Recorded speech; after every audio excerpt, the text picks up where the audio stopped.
कहानी का नाम मिट्टी से मुकुट तक भाग एक छोटे गांव का सपना।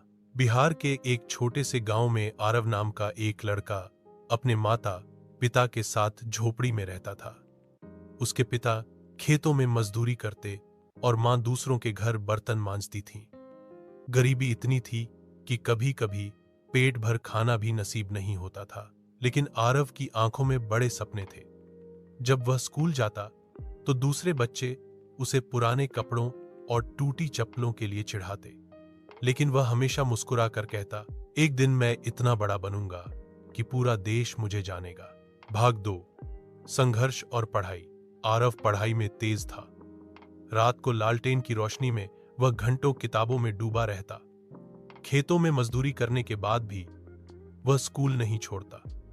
उसकी मेहनत रंग लाई। वह बोर्ड परीक्षा में अपने जिले में टॉप करता है। गांव वाले हैरान थे और गर्व भी। एक स्थानीय ngो ने उसकी प्रतिभा को देखकर उसे छात्रवृत्ति दिलाई और वह शहर में आगे की पढ़ाई करने चला गया।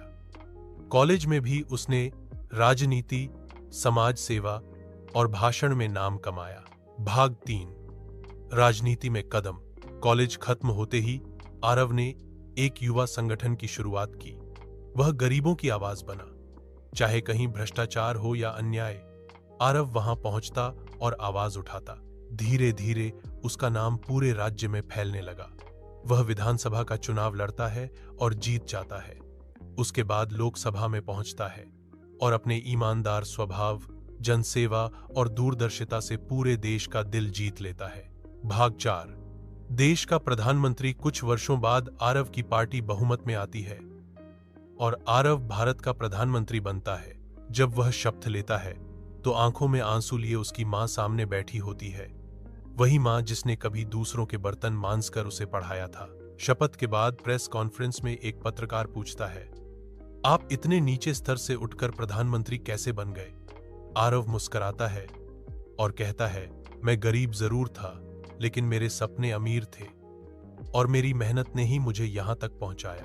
कहानी से सीख, कोई भी परिस्थिति हमेशा के लिए नहीं होती। अगर आप मेहनत करते हैं तो मिट्टी से उठकर भी मुकुट तक पहुंचा जा सकता है।